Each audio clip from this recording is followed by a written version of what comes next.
Good morning and welcome to another episode of the West Chamber Pop-Up.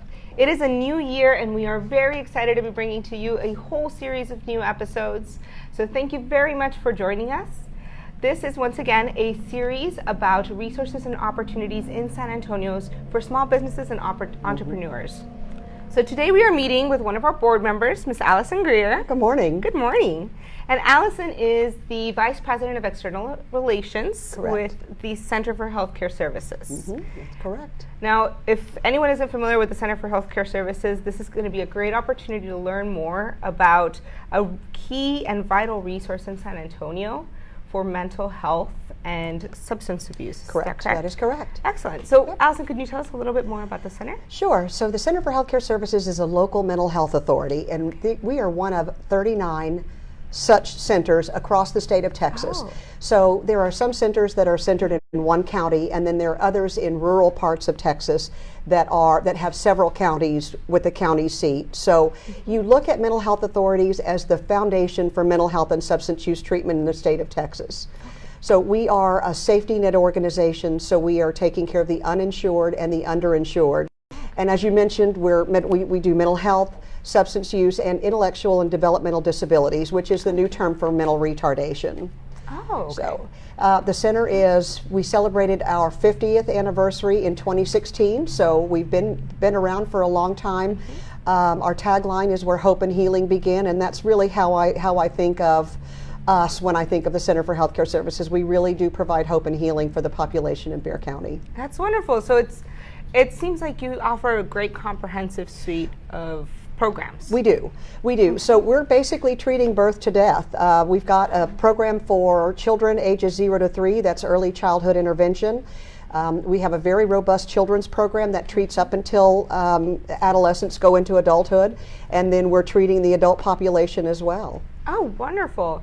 And how do most of your patients, or you call them consumers? Mm-hmm, yes. mm-hmm. And I love that, because at the end of the day, I feel like that helps empower them and gives them a little bit more strength. Right.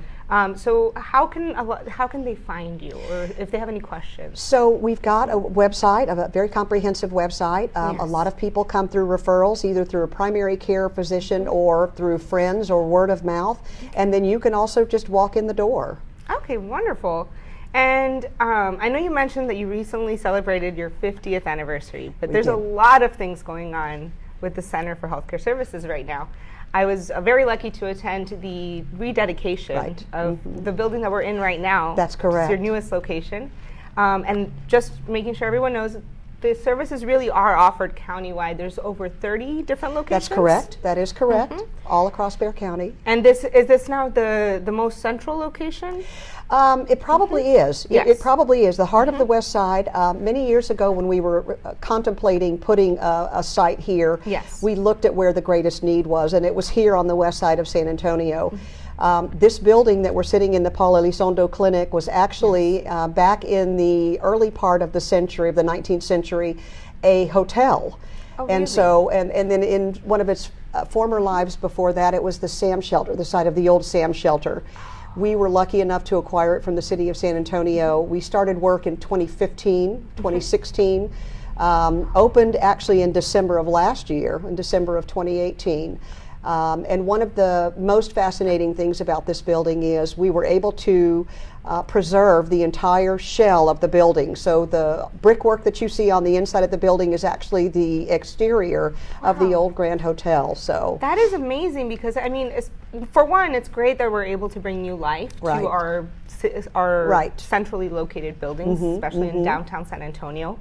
But being able to preserve that piece of history and that cultural aspect that is very unique to San Antonio. Exactly. And we were actually awarded 2 awards for outstanding construction. Our general contractor was one from the Associated General Contractors and one from the Associated Building Group. Yes, so we were awarded those in November of last year. Congratulations. Thank you very much. Well, and now, as you know, we're here from the West San Antonio Chamber of Commerce. So business is going to be a key point in everything we want to talk about. So how would you say mental health relates to businesses in San Antonio or the business community? So mental health for the workforce is vitally important, and we do a lot of integrated health care as well, so treating the physical part as well as the mental part. But there are so many studies that show there's so much lost productivity for people who struggle with mental illness. They stay home, or if their children are struggling, they're home with their children. And so in terms of lost productivity, it's huge. It really is. Businesses should be paying a lot of attention to mental health because it really is about productivity for their workforce and wellness for their workforce. That makes a lot of sense, especially right now. Some people might consider it a very millennial concept, the idea of self-care. Right. But it seems that research does show that happier employees are more productive employees. That's exactly right. That is exactly right. So. Wonderful. Well, thank you so much for joining us here today. You bet. And before we go, I wanted to ask if there was anything that the center has coming up in the next year that you want to let people know about, if there's any opportunities that you'd like to share? Absolutely. So on May 6th of 2020, we have our second annual State of Mental Health Luncheon. Okay. It's a chance for us to get together with the business community and with our partners in the community to talk about the accomplishments that we've made, to talk about what's next for us, what we're working on, what trends that we've identified that we're going to work on in the future. That'll be held at the new Security Service Federal Credit Union. It's a lovely space. Right, lovely space off of 10 and Lock and Terra Parkway, so we'll be there on May 6th. And another initiative that we're really excited about is mental health first aid. And so we talked about productivity for businesses. This is an initiative that we'll be launching in the business community. Mental health first aid teaches people about the signs and symptoms of mental illness. It teaches them what to recognize and then how to de-escalate a crisis until help can arrive. It's a valuable tool for business owners because that will teach their workforce what to look for. And to hopefully identify people who maybe are struggling in their life or their work. Because sometimes it can be very hard to realize that someone has an issue and that they need help. That is exactly right. That is exactly right. It is a program that we do for children now. School employees, educators, administrators all take this course, and so we thought it would be valuable for the business community to do as well. I think that's a great initiative. I do too. I really do. That with us. One of the other really exciting initiatives we're working on is we have a partnership with with SAPD and with the fire department. And we are working on a program called the Program for Integrated Care Coordination, and that is looking at the complex care population, the ones who really are in and out of hospitalization, who have emergency detentions a lot.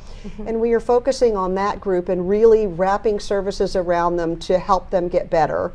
That is an initiative that saves lives, obviously, but it also saves tax dollars because you're not seeing the same people cycling in and out of emergency rooms. So and it seems like you're closing that circle of pain. That's exactly right. That is exactly right. If we can get them better and get them out of that cycle, they can become productive members of this community. That's excellent, and we love to see that there's collaboration. Absolutely. With the fire department, with the sheriff's office. Absolutely. Well, thank you again, Allison. It's great to have you here today. You're welcome. Thank you for having me. We love having you as a partner, and we're very excited for the upcoming State of Mental Health on May 6th. Right. We also hope everyone will consider joining us. Remember, our next event is going to be this Friday. It's going to be a workshop hosted by CPS Energy on how sustainability can be an impact to your CPS bill. So, thank you once again for joining us for another episode of the West San Antonio Chamber of Commerce West Chamber Pop-Up.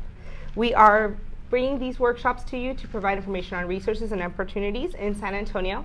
If there's a topic that you would like to learn more about, please share that with us in the comments section below. And remember to like and share this video with your colleagues and networks to help spread the word about these opportunities in San Antonio. Thank you very much and have a wonderful day. Thank you.